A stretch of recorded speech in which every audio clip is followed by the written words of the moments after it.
আসসালামু আলাইকুম। এটিএন বাংলা সংবাদে সবাইকে স্বাগত জানাচ্ছি। সাথে আছি নাজিয়াত শাহরিন। শুরুতেই বিআরবি কেবলস সংবাদ শিরোনাম।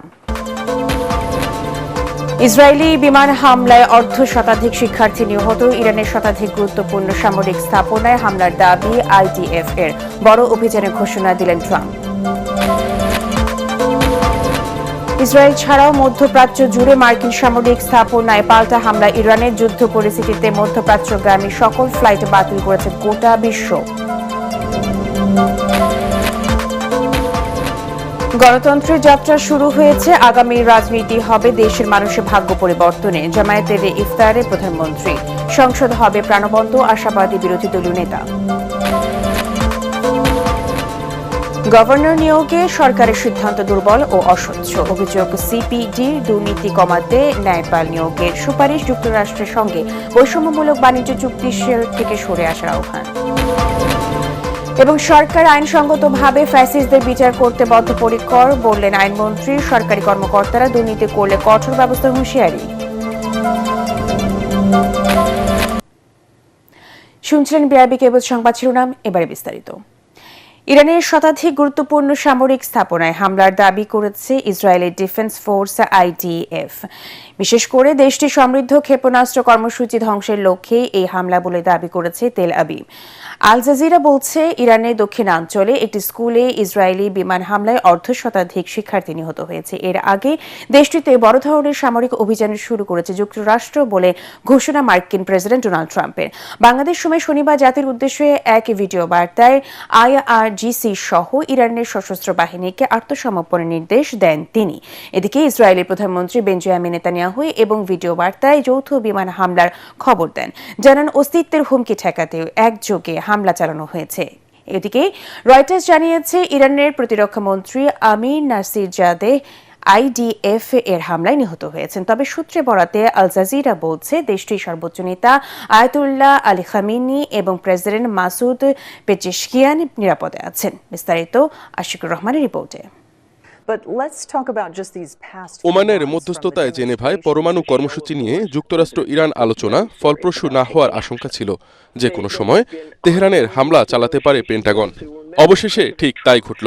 শনিবার ইরানে একযোগে বিমান হামলা চালিয়েছে যুক্তরাষ্ট্র ইসরায়েল। দেশটির বেশ কিছু গুরুত্বপূর্ণ স্থানে বিস্ফোরণের শব্দ পাওয়া গেছে।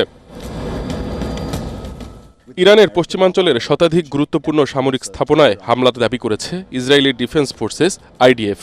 বিশেষ করে দেশটির সমৃদ্ধ ক্ষেপণাস্ত্র কর্মসূচি ধ্বংসের লক্ষ্যেই এই হামলা বলে দাবি করছে তেল আবিব। তবে আল জাজিরা জানিয়েছে, ইরানের দক্ষিণাঞ্চলে একটি স্কুলে ইসরায়েলি বিমান হামলায় অন্তত 40 শিশু শিক্ষার্থী নিহত হয়েছে। এর আগে দেশটিতে বড় ধরনের সামরিক অভিযান শুরু করেছে যুক্তরাষ্ট্র, এমনটাই বলে ঘোষণা দিয়েছিলেন মার্কিন প্রেসিডেন্ট ডোনাল্ড ট্রাম্প।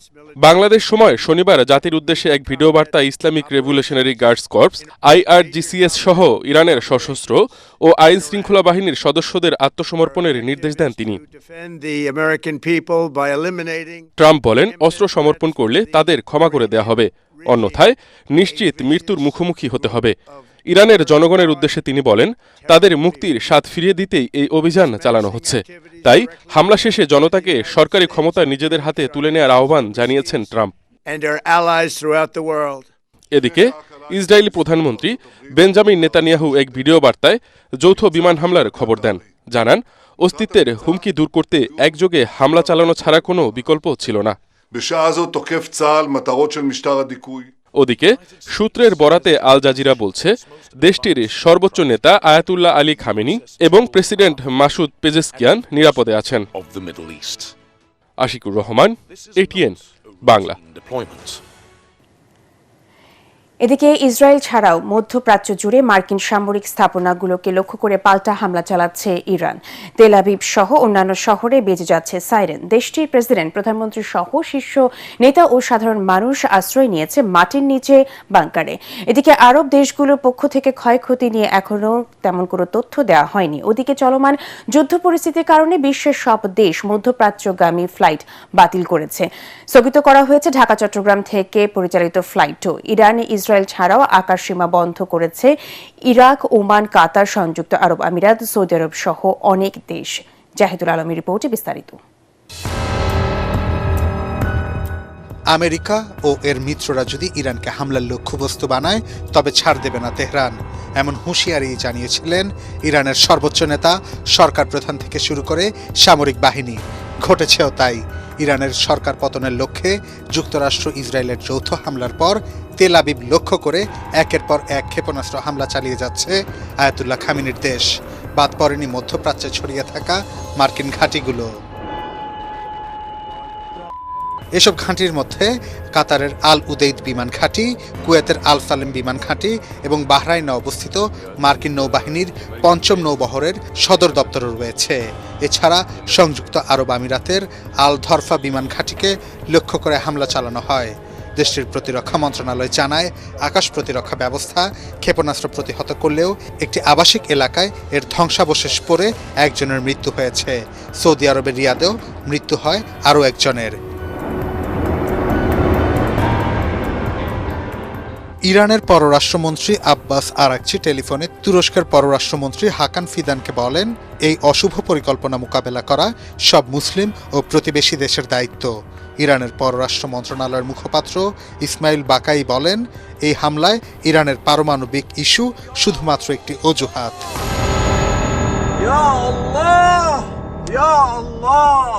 এদিকে এক বিবৃতিতে আইআরজিসি বলেছে, মধ্যপ্রাচ্যে ইসরায়েল ও যুক্তরাষ্ট্রের সব সামরিক লক্ষ্যবস্তুতে ইরানের শক্তিশালী ক্ষেপণাস্ত্র আঘাত হেনেছে। বিবৃতিতে বলা হয়, শত্রু চূড়ান্তভাবে পরাজিত না হওয়া পর্যন্ত এই অভিযান নিরবিচ্ছিন্নভাবে চলবে। পুরো অঞ্চলে যুক্তরাষ্ট্রের সব সম্পদ ইরানের সেনাবাহিনীর জন্য বৈধ লক্ষ্যবস্তু হিসেবে বিবেচিত হবে। অন্যদিকে মার্কিন হামলার নিন্দা না জানালেও ইরানের পাল্টা হামলার তীব্র সমালোচনা করেছে সৌদি আরব ও সংযুক্ত আরব আমিরাত। জাহিদুল আলম, এটিএন বাংলা। নির্বাচনের মধ্য দিয়ে দেশে গণতন্ত্রের যাত্রা শুরু হয়েছে। আগামী রাজনীতি হবে দেশের মানুষের ভাগ্য পরিবর্তনে। জামায়াতের ইফতার অনুষ্ঠানে যোগ দিয়ে এসব কথা বলেছেন প্রধানমন্ত্রী তারেক রহমান। একই অনুষ্ঠানে জামায়াতে ইসলামের আমির ও বিরোধী দলীয় নেতা ডাক্তার শফিকুর রহমান বলেন, এবারের সংসদ হবে প্রাণবন্ত, যেখানে জনগণের অধিকার রক্ষায় শক্তিশালী ভূমিকা পালন করবেন তারা। খায়রুল ইসলামের রিপোর্ট। বাংলাদেশ জামায়াতে ইসলামীর আয়োজনে বিশিষ্ট ব্যক্তিবর্গ এবং রাজনৈতিক দলগুলোর শীর্ষ নেতৃবৃন্দদের সম্মানে ইফতার মাহফিল। শনিবার রাজধানীর চীন মৈত্রী সম্মেলন কেন্দ্রে আয়োজিত এ অনুষ্ঠানে যোগ দেন বাংলাদেশ সরকারের প্রধানমন্ত্রী তারেক রহমান। অন্যান্য রাজনৈতিক দলের শীর্ষ নেতাদের সঙ্গে অনুষ্ঠানে উপস্থিত হন শিল্প, সাহিত্য, ব্যবসা, সামাজিক ও গণমাধ্যম অঙ্গনের প্রতিনিধিরাও। আসেন মহান মুক্তিযুদ্ধের বীর সেনানী ও জুলাই যোদ্ধারা। কয়েকজন সাবেক উপদেষ্টাও যোগ দেন অনুষ্ঠানে। প্রয়াত প্রধানমন্ত্রী এবং বিএনপির সাবেক চেয়ারপারসন বেগম খালেদা জিয়াকে স্মরণের মাধ্যমে সভাপতির বক্তব্য শুরু করেন জামায়াতের আমির। এমন ঐক্যবদ্ধ বাংলাদেশ দেখার প্রত্যাশায় কোটি মানুষ দীর্ঘদিন অপেক্ষা করেছে উল্লেখ করে জামায়াত আমির আগামীর সংসদ জনগণের জন্য অর্থবহ করে তুলবেন বলে আশাবাদ ব্যক্ত করেন। আমরা গতানুগতিক কোনো বিরোধী দল হিসেবে এই সংসদে ফাংশন করতে চাই না। আমরা চাই এই সংসদ হোক অর্থবহ, জনগণের সমস্ত চাওয়া পাওয়ার কেন্দ্র। সরকারি দল তারাও যেমন দায়িত্বশীল ভূমিকা পালন করবেন, আমরাও বিরোধী দলের অবস্থান থেকে দায়িত্বশীল গঠনমূলক ভূমিকা পালন করতে চাই। প্রধানমন্ত্রীর বক্তব্যে তারেক রহমান উল্লেখ করেন, নির্বাচনের মাধ্যমে যে গণতন্ত্রের যাত্রা শুরু হয়েছে তা হাজারো মানুষের অকতারে প্রাণ বিলীনের মাধ্যমে অর্জন হয়েছে। গণতন্ত্রের পথ মসৃণ করতে সকল রাজনৈতিক দলকে ঐক্যবদ্ধ হওয়ার আহ্বান জানান তিনি। আমাদের আগামী দিনের কাজগুলো হবে এই দেশের মানুষের ভাগ্য পরিবর্তনের জন্য। আসুন আমরা আল্লাহর দরবারে সেই রহমত চাই যার মাধ্যমে আল্লাহ আমাদেরকে এই দেশের মানুষের ভাগ্য পরিবর্তনের জন্য, এই দেশের ভাগ্য পরিবর্তনের কাজ করার তৌফিক আমাদেরকে আল্লাহ তাআলা দিবেন। আগামীর রাজনীতি বাংলাদেশের মানুষের ভাগ্য উন্নয়ন হবে বলে প্রত্যাশা ব্যক্ত করেন প্রধানমন্ত্রী। খায়রুল ইসলাম, এটিএন বাংলা, ঢাকা। দেশের মানুষের ভাগ্য পরিবর্তনের জন্য কর্মকর্তা কর্মচারীদের কাজ করার আহ্বান জানিয়েছেন প্রধানমন্ত্রী তারেক রহমান। নিজ কার্যালয়ে কর্মকর্তা কর্মচারীদের সাথে মতবিনিময় সভায় তিনি বলেন, বাংলাদেশের মানুষ অনেক প্রত্যাশা নিয়ে সরকারের দিকে তাকিয়ে আছে। কর্মকর্তা কর্মচারীরাও সেই সরকারের অংশ উল্লেখ করে তিনি বলেন, সরকার তখনই ভালো করবে যখন সরকারি কর্মকর্তা সহ সংশ্লিষ্টরা সরকারকে সহযোগিতা করবে। এ সময় প্রধানমন্ত্রী বলেন, প্রত্যেকটি রাজনৈতিক দলের একটি ম্যানিফেস্টো থাকে। একটি সুষ্ঠু নির্বাচনের মধ্য দিয়ে জনগণ বিএনপিকে নির্বাচনী ম্যানিফেস্টো বাস্তবায়নের পক্ষে রায় দিয়েছে। তাই ম্যানিফেস্টোর প্রতিশ্রুতি অনুযায়ী কাজ করার আহ্বান জানান প্রধানমন্ত্রী তারেক রহমান। সরকারের কাছে প্রত্যাশা রাখছে বাংলাদেশের মানুষ, আপনারা কিন্তু সেই সরকারেরই একটি অংশ এবং সরকার ভালো চলবে তখনই যখন আপনারা সরকারকে সহযোগিতা করবেন। আমাদের প্রত্যেকের আল্লাহর কাছে শুকরিয়া আদায় করা উচিত যে আল্লাহ আমাদেরকে একটা সুযোগ দিয়েছেন, আমাদেরকে আল্লাহ সেই পরিস্থিতি বা সুযোগ দিয়েছেন যেখানে আমরা যদি স্ব অবস্থান থেকে সচেতন হই, স্ব অবস্থান থেকে যদি আমরা কাজ করি, অবশ্যই আমরা একটা অবদান রাখতে পারবো। জাতীয় নাগরিক পার্টি এনসিপির প্রথম প্রতিষ্ঠা বার্ষিকী উপলক্ষে আলোচনা সভা ও ইফতার মাহফিল অনুষ্ঠিত হয়েছে রাজধানীর ধানমন্ডির আবাহনী খেলার মাঠে। এতে প্রধান অতিথি হিসেবে উপস্থিত ছিলেন স্বরাষ্ট্রমন্ত্রী সালাউদ্দিন আহমেদ। এছাড়াও অংশ নেন সড়ক পরিবহন ও সেতুমন্ত্রী শেখ রবিউল আলম ও জামায়াতের সেক্রেটারি জেনারেল অধ্যাপক মিয়া গোলাম পরওয়ার। অতিথিদের স্বাগত জানান এনসিপির আহ্বায়ক ও জাতীয় সংসদের বিরোধী দলীয় চিফ হুইপ নাহিদ ইসলাম। বিভিন্ন শ্রেণী পেশার মানুষের পাশাপাশি এনসিপির কেন্দ্রীয় ও মহানগর নেতারা ইফতার মাহফিলে অংশ নেন।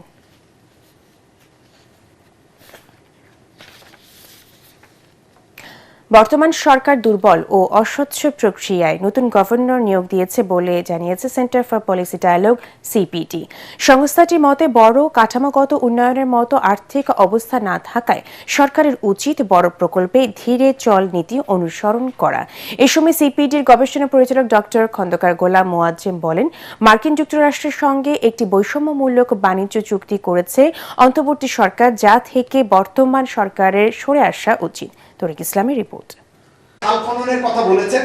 সকালে ধানমন্ডির সিপিডি কার্যালয়ে নতুন সরকারের অর্থনৈতিক ও সামাজিক খাতে নীতি ও প্রশাসনিক সিদ্ধান্ত বিষয়ক সংবাদ সম্মেলন করে centre for policy dialogue CPD. এ সময় নতুন সরকারের 180 দিন ও 5 বছরের বিভিন্ন পরিকল্পনা ও পরামর্শ তুলে ধরে গবেষণা প্রতিষ্ঠানটি। তাদের নির্বাচনের ক্ষেত্রেও তারা এই বিষয়গুলোকে গুরুত্ব দিয়ে। এ সময় প্রতিষ্ঠানটির গবেষণা পরিচালক খন্দকার গোলাম মোয়াজ্জেম জানান, বিএনপির নির্বাচনী ইশতেহার অনুযায়ী দুর্নীতি কমাতে ন্যায়পাল নিশ্চিত করতে হবে। এই ধরনের একটি চুক্তি কিভাবে একটি সরকার অনির্বাচিত সরকার করে যেতে পারেন বা এই দায়টি কিভাবে একটি নির্বাচিত সরকারের কাছে এই সরকার দিয়ে যেতে পারেন। বলে আমাদের অর্থনৈতিক স্বাধীনতা, নীতি সিদ্ধান্তের স্বাধীনতার জায়গায় এই চুক্তিটা আমার কাছে একটা বড় বক্তব্য মনে হয়েছে বলে আমার কাছে মনে হয়। ব্রিফিংয়ে সংস্থাটি জানায়, আর্থিক খাতের শৃঙ্খলা ফেরাতে কঠোর হতে হবে বর্তমান সরকারকে। কেন্দ্রীয় ব্যাংকের গভর্নর নিয়োগে আরও স্বচ্ছতার প্রয়োজন ছিল বলেও জানায় সংস্থাটি। এই গভর্নর নিয়োগের ক্ষেত্রে আমার মনে হয় যে একটা দুর্বল প্রক্রিয়া যেমন করা হয়েছে, প্রক্রিয়াটি অস্বচ্ছ এবং আমার কাছে মনে হয়েছে যে যে ধরনের বিষয়গুলো বর্তমান গভর্নর মহোদয় সম্পর্কিত সাথে যুক্ত হয়েছে, এই ধরনের বিষয়গুলোর ক্ষেত্রে সরকার এই ধরনের ক্রিটিসিজম গুলো এড়িয়ে বরঞ্চ আরো ভালো বেটার নিয়োগ দিতেই পারতেন সরকার। দীর্ঘমেয়াদী জ্বালানি সংকট নিরসনে এলএনজি থেকে সরে এসে গ্যাস উত্তোলনের পরামর্শ সিপিডির। সিন্ডিকেট ভাঙতে সরকারের দ্রুত পদক্ষেপের কথাও জানায় গবেষণা প্রতিষ্ঠানটি। তরিক ইসলাম, এটিএন বাংলা, ঢাকা। প্রথম আলো কার্যালয়ে হামলার মধ্য দিয়ে সারা বিশ্বে যে ভাবমূর্তি নষ্ট করা হয়েছে তার দৃষ্টান্তমূলক সাজা নিশ্চিতের আশ্বাস দিয়েছেন স্বরাষ্ট্রমন্ত্রী সালাউদ্দিন আহমেদ। আর পররাষ্ট্রমন্ত্রী বলেছেন, এমন তাণ্ডব সভ্য সমাজে হতে পারে না। ওদিকে গণমাধ্যমের সর্বোচ্চ স্বাধীনতা নিশ্চিতের কথা বলেছেন তথ্য ও সম্প্রচার মন্ত্রী। শনিবার বিকেলে হামলার শিকার প্রথম আলো ভবন পরিদর্শনে এসে এসব কথা জানান তারা। সাজ্জাদ জাহানের রিপোর্ট। 18 ডিসেম্বর অগ্নিকাণ্ড ও হামলা শিকার প্রথম আলো ভবনে চলছে ব্যতিক্রমী শিল্পকর্ম প্রদর্শনী আলো। প্রদর্শনীর 11তম দিনে পরিদর্শনে এসেছিলেন স্বরাষ্ট্রমন্ত্রী সালাউদ্দিন আহমদ, পররাষ্ট্রমন্ত্রী ডক্টর খলিলুর রহমান, তথ্যমন্ত্রী জহিরুদ্দিন স্বপন সহ বিশিষ্টজনরা। এ সময় আরও উপস্থিত ছিলেন এনসিপির নেতৃবৃন্দ। পরে স্বরাষ্ট্রমন্ত্রী বলেন, বিএনপির নির্বাচনী ইস্তেহার অনুসারে স্বাধীন গণমাধ্যম ও স্বাধীন বিচার ব্যবস্থা নিশ্চিত করা হবে। আমাদের যে ইস্তেহার সেখানে বলেছি আমরা স্বাধীন গণমাধ্যম চাই এবং গণমাধ্যমের পূর্ণাঙ্গ স্বাধীনতা আমরা প্রতিষ্ঠা করব। বিচার বিভাগের পূর্ণাঙ্গ স্বাধীনতা আমরা বিশ্বাসী এবং প্রতিষ্ঠা করব। সেই লক্ষ্যে আমাদের ইস্তেহারে কিছু বিষয় আমরা উল্লেখ করেছি। আমি তদন্তের অগ্রগতি কি সেটা জানতে চেয়েছি এবং আগামী 2 মাসের মধ্যে তদন্ত কার্যক্রম, সুষ্ঠু তদন্ত কার্যক্রম সমাপ্ত করে চার্জশিট দাখিলের জন্য নির্দেশনা দিয়েছে। এ সময় পররাষ্ট্রমন্ত্রী বলেন, এই হামলার ঘটনায় কূটনৈতিক মহলে ভাবমূর্তি নষ্ট হয়েছে। ভয়ভীতি প্রদর্শন, অগ্নিসংযোগ, জানমালের ভাঙচুর, বিধ্বংস করা, ভাঙচুর করা, এগুলো একটা সভ্য সমাজের অংশ হতে পারে না। প্রথম আলো এবং ডেইলি স্টারের ঘটনায় আমাকে স্থানীয় কূটনৈতিক মহলে এবং বিদেশে কথা শুনতে হয়েছে। মাননীয় স্বরাষ্ট্রমন্ত্রী যে কথাটি বললেন, আমাদের মাথা হেঁট হয়ে গেছে। পরে তথ্যমন্ত্রী বলেন, যে কোনো গণমাধ্যমের উপর এমন হামলা সভ্যতার উপর হামলা। অতীতে যা ঘটেছে তাকে অবশ্যই তদন্তের আওতায় আনতে হবে এবং এটা পরিষ্কারভাবে আমাদের সরকার বোঝে কোনো অপরাধ তামাদি হতে পারে না। যে কোনো অপরাধ তাৎক্ষণিকভাবেই হোক আর যত সময়ের ব্যবধানই হোক তাকে জবাবদিহিতার এবং বিচার প্রক্রিয়ার আওতায় আসতেই হবে। এনসিপির মুখ্য সংগঠক সাজিস আলম বলেন, মতপার্থক্যকে আক্রমণ করে দমন করতে চাইলে তা আরও বেশি শক্তিশালী হয়ে ওঠে। প্রথম আলোই তার উদাহরণ। এই জায়গায় যেন কেউ এটাকে রাজনৈতিক উদ্দেশ্য প্রণোদিতভাবে ব্যবহার না করতে পারে, সেই বিষয়েও আমাদের সেটি আহ্বান থাকবে। সাজ্জাদ জাহান, এটিএন বাংলা, ঢাকা। সরকার আইনসঙ্গতভাবে ফ্যাসিস্টদের বিচার করতে বদ্ধপরিকর বলে জানিয়েছেন আইনমন্ত্রী অ্যাডভোকেট আসাদুজ্জামান। ঝিনাইদহ জেলা প্রশাসকের সম্মেলন কক্ষে সরকারি দপ্তরের প্রধানদের সাথে মতবিনিময় শেষে সাংবাদিকদের একথা বলেন তিনি। সরকারি কোনো দপ্তরে কর্মকর্তা দুর্নীতি করলে তার বিরুদ্ধে কঠোর ব্যবস্থা নেওয়ার হুঁশিয়ারি দিয়ে আইনমন্ত্রী বলেন, দুর্নীতিবাজ কর্মকর্তাদের শুধু চাকরি যাবে না, তার বিরুদ্ধে মামলাও হবে। আইনের শাসন, ন্যায় বিচার, মানবাধিকার প্রতিষ্ঠায় সরকার বদ্ধপরিকর উল্লেখ করে আসাদুজ্জামান বলেন, নারায়ণগঞ্জ সহ দেশের বিভিন্ন স্থানে নারী ও শিশু ধর্ষণকারীদের বিরুদ্ধে কঠোর ব্যবস্থা নেওয়া হবে। দুর্নীতির আশ্রয় কেউ নেয়, শুধু তার চাকরি যাবে, ডিপার্টমেন্টাল প্রসিডিং হবে সেটা হবে না, সাথে তার বিরুদ্ধে একটা দুর্নীতির মামলাও হবে। মাদকের ব্যাপারে জিরো টলারেন্স, সন্ত্রাস, রাজনৈতিক দুর্বৃত্তায়ন, সামাজিক হানাহানি, মারামারি, সমস্ত কিছু নিরপেক্ষভাবে ব্যবস্থা নেওয়ার জন্য প্রশাসনকে আমরা নির্দেশ দিয়েছি। সরকার জনমতগুলোকে দেখছেন এবং সরকার আইনসঙ্গতভাবে ফ্যাসিস্টদের বিচার করতে বদ্ধপরিকর। রাজধানী ও নরসিংদী সহ দেশের বিভিন্ন স্থানে নারী ও শিশুদের ওপর নির্যাতন ও হত্যার প্রতিবাদে মানববন্ধন করেছে জামায়াতে ইসলামীর মহিলা বিভাগ। সকালে জাতীয় প্রেস ক্লাবের সামনে আয়োজিত কর্মসূচি থেকে অপরাধীদের দৃষ্টান্তমূলক শাস্তি এবং দ্রুত বিচার নিশ্চিত করার দাবি জানান তারা।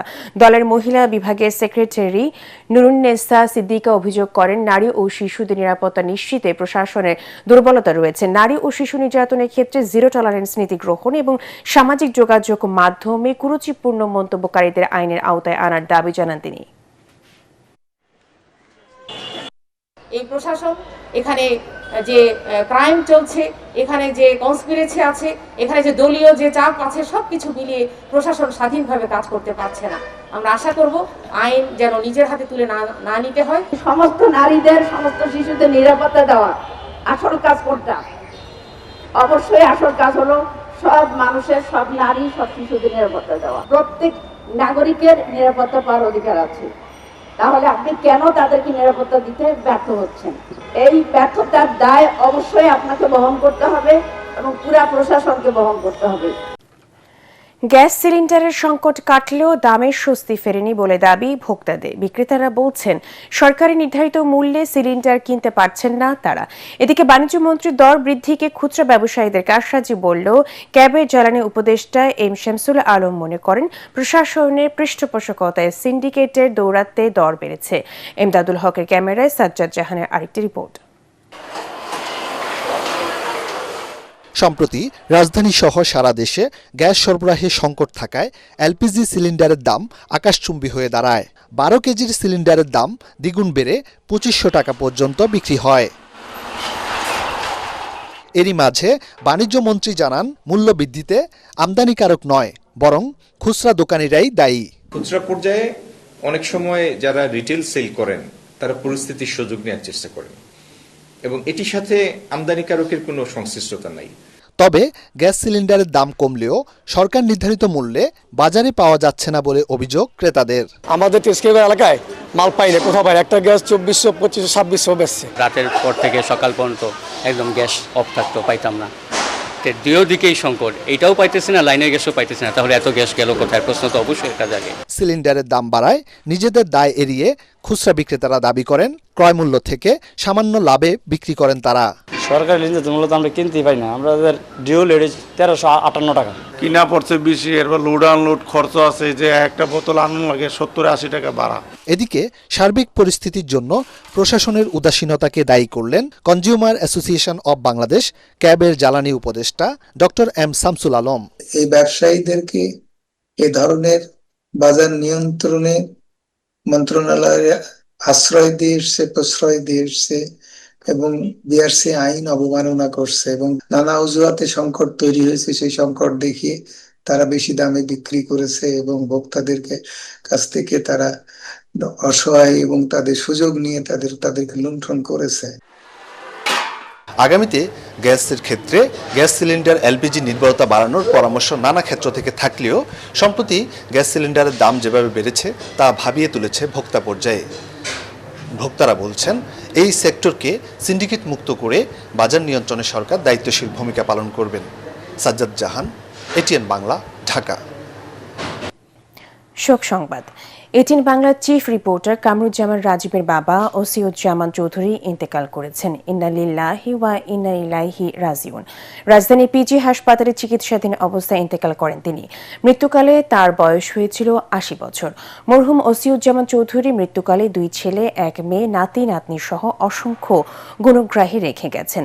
রাতে রায়েরবাগের মদিনাবাগ জামে মসজিদে নামাজে জানাজার শেষে মাতিওয়াইল কবরস্থানে দাফন করা হবে। মরহুম ওসিউজ্জামান চৌধুরীর মৃত্যুতে শোক জানিয়েছেন বিএনপি মহাসচিব Mirza Fakhrul Islam, BNP media cell আহ্বায়ক অধ্যাপক ডাক্তার মওদুদ হোসেন আলমগীর পাভেল ও সদস্য সচিব শহীদ উদ্দিন চৌধুরী অ্যানি। তার মৃত্যুতে এটিএন বাংলা পরিবারে শোকের ছায়া নেমে এসেছে।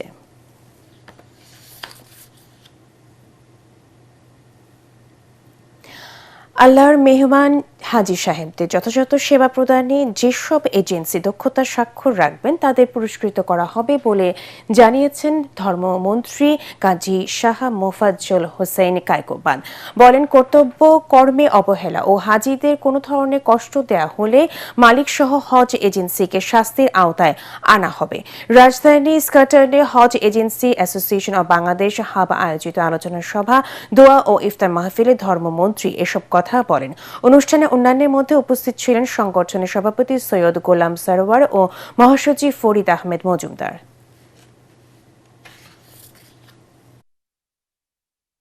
হাজিরা হলো আল্লাহর মেহমান, এটা হলো আল্লাহর সাথে সম্পর্ক।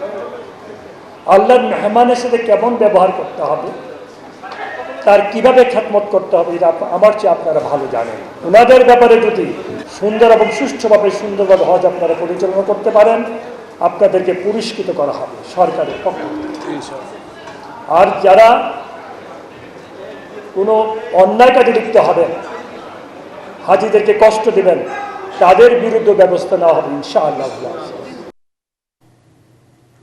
পূবালী ব্যাংক বাণিজ্য সংবাদ।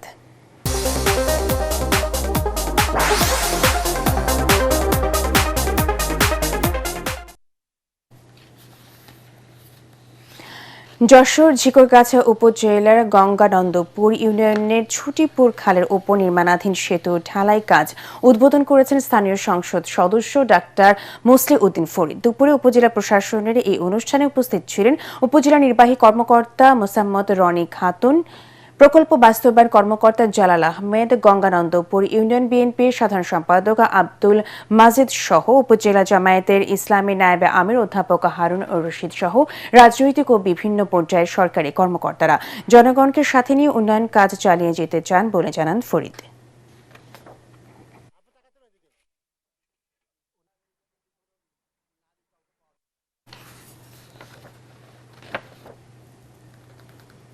সন্ধানী লাইফ ইন্স্যুরেন্স আন্তর্জাতিক সংবাদ।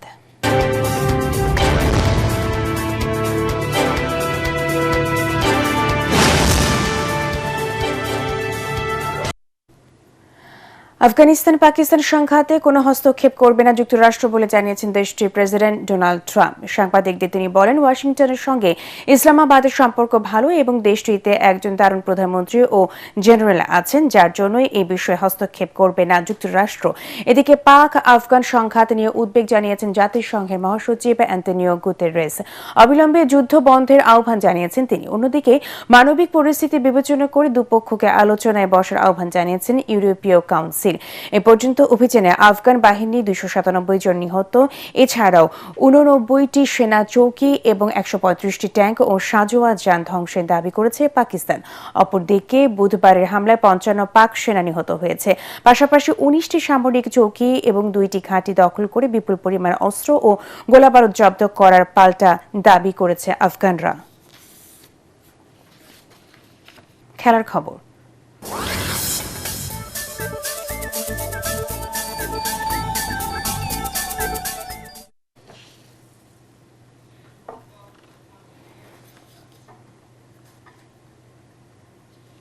টি-20 বিশ্বকাপে নিয়ম রক্ষার সুপার 8-এর ম্যাচ জয়ে পাকিস্তানের বিপক্ষে 213 রানের টার্গেটে ব্যাট করছে যৌথ আয়োজক শ্রীলঙ্কা।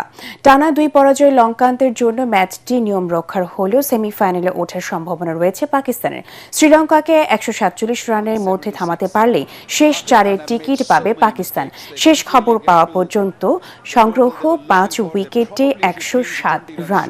এর আগে পাল্লেকেইলি স্টেডিয়ামে টসে হেরে ব্যাট করে উদ্বোধনী জুটিতে সাহিবজাদা ফারহানো ও ফখর জামান টি-20 বিশ্বকাপের ইতিহাসে সর্বোচ্চ 176 রানে জুটি করেন। ফখর জামান 84 রান করে সাজঘরে ফিরলেও 59 বলে 9 বাউন্ডারি আর 5 ওভার বাউন্ডারিতে 100 রান করেন সাহিবজাদা। খামখেয়ালি ব্যাটিংয়ে শেষ 2 ওভারে মাত্র 14 রান তুলতে পারে পাকিস্তান। শেষ পর্যন্ত 8 উইকেটে 212 রানে থামে 2009 সালের চ্যাম্পিয়নরা।